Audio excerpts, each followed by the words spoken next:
दोस्तों हमें ये खबरें सुनकर कितना अच्छा लगता है कि जब हमारे वैज्ञानिक किसी दूसरे प्लैनेट पर रॉकेट्स और स्पेसक्राफ्ट को दूर अंतरिक्ष में खोज करने के लिए भेजते हैं, जिससे हम सभी बहुत प्रेरित होते हैं उन सभी इन्फॉर्मेशन को जानने के लिए जो उन स्पेसक्राफ्ट से सैटेलाइट द्वारा निकाली गई। लेकिन क्या ये सवाल आपके मन में भी आया है कि इन स्पेसक्राफ्ट या सैटेलाइट को जब वैज्ञानिक दूसरे ग्रहों पर भेजते हैं तो इन्हें सोलर सिस्टम के हर ग्रह पर पहुँचने में कितना टाइम लगता होगा, या किसी भी प्लैनेट पर जब स्पेसक्राफ्ट या सैटेलाइट भेजे जाते हैं तो क्या इनका कोई फिक्स टाइम होता है, साल में कभी भी दूसरे ग्रहों पर मिशन भेज दिए जाते हैं। आज की इस वीडियो में हम ऐसे ही सवालों के बारे में जानेंगे, तो वीडियो को पूरा जरूर देखें और बने रहें एंड तक मेरे साथ। दोस्तों आप ये तो जानते ही हैं कि सोलर सिस्टम में हर ग्रह सूर्य की परिक्रमा लगाता है, लेकिन इनकी दूरी और गति अलग अलग होती है। तो सबसे पहले यही देखा जाता है कि वह समय कौन सा होगा जब उस ग्रह की दूरी धरती से काफी कम होगी। आप इसे इस प्रकार समझ सकते हैं कि जब वैज्ञानिक मंगल ग्रह पर कोई मिशन भेजते हैं तो आप ये तो जानते ही होंगे कि मंगल और पृथ्वी दोनों ही सूर्य की परिक्रमा लगाते हैं, लेकिन इनकी दूरी और गति अलग अलग होती है। और अब ये भी जान लीजिए कि लगभग हर 26 महीने बाद मंगल, पृथ्वी और सूर्य सीधी लाइन में आ जाते हैं, जिसमें पृथ्वी बीच में होती है और इस सिचुएशन को अपोजिशन कहा जाता है। इस सिचुएशन में मंगल और सूरज दोनों पृथ्वी के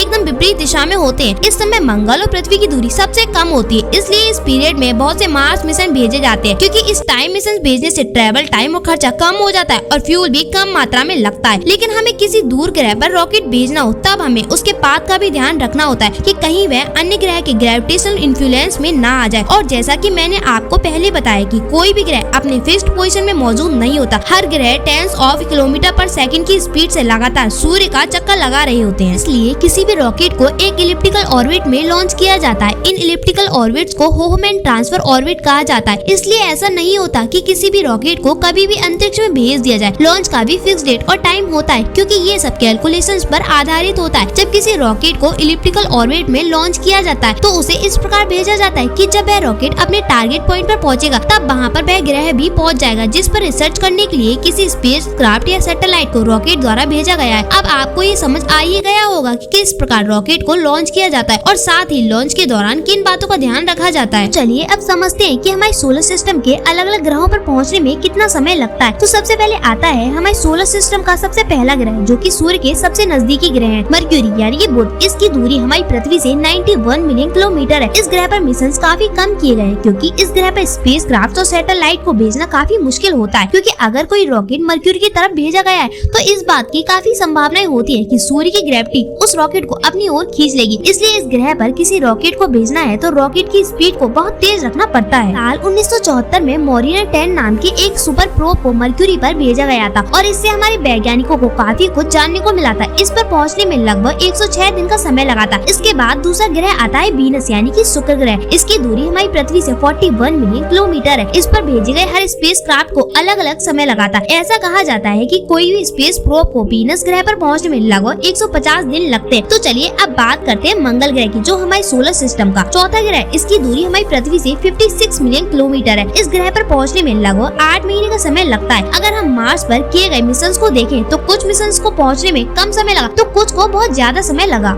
इसके बाद बात करते हैं जुपिटर ग्रह की, यानी बृहस्पति ग्रह। यह हमारे सोलर सिस्टम का 5वां और सबसे बड़ा ग्रह भी है। इसकी दूरी हमारी पृथ्वी से 620 मिलियन किलोमीटर है। इस ग्रह पर जितने भी मिशन किए गए हैं उन्हें अलग अलग समय लगा है। जुपिटर ग्रह पर भेजे गए सबसे पहले प्रोब पायोनियर, जिसे 2 मार्च 1972 को लॉन्च किया गया था, उसे जुपिटर पर पहुंचने में 640 दिनों का समय लगा था। अब बात करते हैं अगले ग्रह सैटर्न की, जो जुपिटर के बाद सोलर सिस्टम का सबसे बड़ा ग्रह। इसकी दूरी हमारी पृथ्वी से 1277 मिलियन किलोमीटर है। इस ग्रह पर किए गए मिशन को सैटर्न पर पहुंचने में 6.5 साल का समय लगा है, जबकि वॉयेजर 1 को पहुंचने में 1065 दिन लगे थे, यानी इसे 3 साल का समय लगा था शनि ग्रह पर पहुंचने में। लेकिन इसके बाद जब वॉयेजर 2 को भेजा गया तब उसे 4 साल का समय लगा। चलिए अब बात करते हैं यूरेनस की, यानी कि अरुण ग्रह। इस ग्रह की दूरी पृथ्वी से लगभग 2720 मिलियन किलोमीटर है। अब तक हम केवल एक ही मिशन इस ग्रह पर भेज पाए हैं। अब तक केवल वॉयेजर 2 ही इस ग्रह पर पहुँच पाया है, जिसे इस ग्रह पर पहुँचने में 8.5 साल का समय लगा था। अब बारी है हमारे आखिरी ग्रह नेपच्यून के, यानी कि वरुण ग्रह। यह ग्रह हमारी पृथ्वी से लगभग 4347 मिलियन किलोमीटर दूर है। इस ग्रह पर भी अब तक केवल एक ही प्रोब पहुंच पाया है, क्योंकि यह हमारी पृथ्वी से बहुत ज्यादा दूर है। इस ग्रह तक भी वॉयेजर 2 ही अब तक पहुंच सका है। इसे पृथ्वी से नेपच्यून तक पहुंचने में 12.5 साल का समय लगा था। दोस्तों कैसी लगी आपको ये वीडियो, मुझे नीचे कमेंट बॉक्स में जरूर बताएं। Thanks for watching this video and subscribe my channel.